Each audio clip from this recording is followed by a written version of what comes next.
हर सफ़र की एक कहानी होती है, लेकिन कुछ सफ़र हमारी कहानी लिख देते हैं।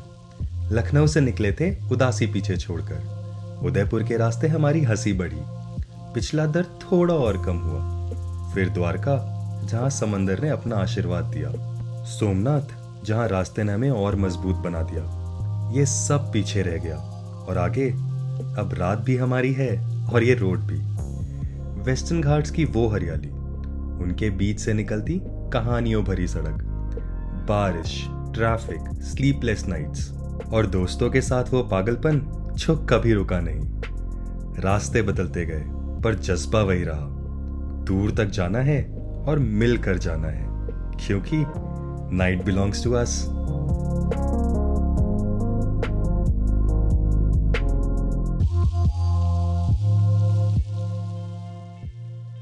इस सफर में सिर्फ रास्ते नहीं, यादें भी मिलती हैं, और कुछ लोग जो रास्ते को भी याद बना देते हैं। शायंतन और वैष्णवी मेरे साथी यूं ही नहीं बने। 10 साल पहले ऑफिस में मिले थे शायंतन, काम करना उनसे सीखा, परफेक्शन उनकी आदत थी। बट सच बोलो, बॉस कम, दोस्त ज़्यादा थे। वैष्णवी पहले कलीग, फिर प्रोजेक्ट पार्टनर, प्लानिंग में प्रिसाइज, एग्जीक्यूशन में सैवेज। पर पोस्ट कोविड जब जिंदगी फिर से हंसी मांग रही थी, तब पता चला ये तो मेरी बहन निकली। सेम लेवल की पकड़, सेम लेवल का पागलपन, और उतनी ही जिद्दी जितना की मैं। सीक्वेंस के बोर्ड्स पे स्ट्रैटेजीज, कटान के आइलैंड्स पे सेटलमेंट्स, कार शोरूम्स में टेस्ट ड्राइव्स, और इतनी ट्रिप्स कि कभी कभी लगता है हम को ट्रैवलर्स ज़्यादा हैं या एक फैमिली। पर एक बात फिक्स है, जिंदगी की बेस्ट जर्नीज इनसे ही होती हैं। और जब हम आज़ादी के इस सफ़र पे निकले, कहानी पूरी हो ही नहीं सकती बिना इनके।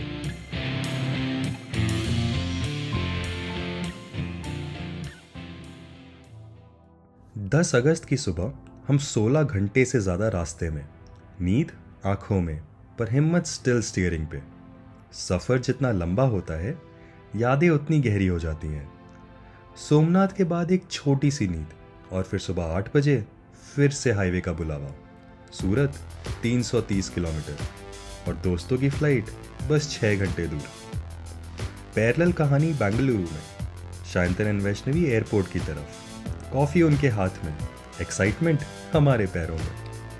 कभी कभी जिंदगी भी टाइमिंग पे खुद ही टिक हो जाती है। बड़ौदा NH48 फिर से गले लगाती है। जगदीश वर्शन, गुजरात का स्वाद, हमारा फ्यूल, जो नाम सुना वो प्लेट में। फाफड़ा, खमन, कचौड़ी, लाइफ सेट। हाईवे की सुबह और गर्मा गर्म नाश्ता आंखों से ज्यादा दिल को जगाता है। लेकिन फिर भरूच, ट्रैफिक का टैलेंट शो, पेशेंस का टेस्ट ड्राइव, और एडास भी फुल स्विंग में। देखो वो रुक गई, एकदम रुक जाएगी, रुक जाएगी, रुक जाएगी, रुक जाएगी, रुक गई, एकदम रुक गई। रोड कभी कभी रुक जाती है, पर सफर नहीं रुकता। सूरत एयरपोर्ट 2:30 बजे दोपहर के, हम बस कुछ मिनट पहले, और फिर वो दोनों सामने। मिलते ही जो सुकून आया, समझ लो वही तुम्हारा घर है। वैष्णवी का घर, बचपन की तस्वीरें, ट्रिप्को प्लांट व्यू वाला बालकनी का ठंडा हवा, एकदम से सफर हल्का लगने लगा। घर आना अच्छा लगता है, पर नजर अब भी रोड पर ही टिकी थी, क्योंकि कहानी बस यहाँ तक नहीं, आगे रात थी, बारिश थी, जाम था, और एक पागलपन वाला डिसीजन। ये रात हमारी है और मंजिल भी। हम जैसे लोगों को सुकून कब पसंद आता है? फिर वही आवाज जो हम चारों के दिल ने एक साथ बोली, रोड बुला रही है। कुछ लोगों के लिए घर एक जगह नहीं, एक डायरेक्शन होता है। शाम के 5:30 बजे, पुणे 500 किलोमीटर 11 घंटे दूर, और हम ऑलरेडी 24+ आवर्स से ऑन द रोड। तो चलो लेट्स रोल। कहानी का वाइल्ड चैप्टर अब शुरू होता है। 8 बजे वापी, और ऊपर से आसमान ने रेनिंग कैट्स एंड डॉग्स का लिटरल डेमो दे दिया। जो कुत्ते बिल्ली गिरने थे उसी रात गिर गए, और बारिश रुकने का नाम ही नहीं ले रही थी। हाईवे की लाइट्स धुंधली, पर हिम्मत फुल बीम। ट्रैफिक धीरे धीरे बढ़ता गया, गाड़ियां घुस घुस के चल रही थी, और जब थाने पहुंचे, बस समझ लो life is equal to truck simulator. 1.5-2 घंटा सिर्फ रेंगने में। एक मोमेंट आया, यार मुंबई के अंदर क्यों घुस रहे हैं, बट फिर आंखों के सामने चमका एक सपना, सी लिंक। बस फिर वेस्टर्न एक्सप्रेस हाईवे पे मोड़ ली गाड़ी। बोरीवली, मलाड, गोरेगांव, अंधेरी, बांद्रा, हर रेड लाइट के साथ हम और जिंदा फील कर रहे थे। म्यूजिक फुल वॉल्यूम, हर हर Shambhu. Energy sky high. Ceiling पर चढ़ गए। लाइट्स डिम थी, पानी अंधेरा निगल रहा था। सीलिंग की ब्यूटी भी शर्मा गई रात में। कभी कभी मंजिल इतनी खूबसूरत होती है कि रात भी उसको छुपा लेती है। थोड़ा अंडरवेल्म्ड, पर वाइब अभी भी टॉप फ्लोर।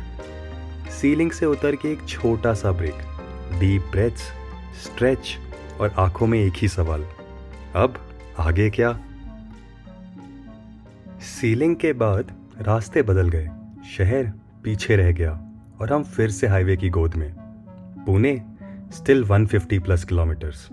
हम बैटरी 5%, स्पिरिट 100%। जब रास्ते लंबे हों तो हिम्मत स्टीयरिंग पे बैठी होती है। रात गहरी होती गई, गाने धीरे धीरे ललबाई बन गए और एक एक करके सब सो गए।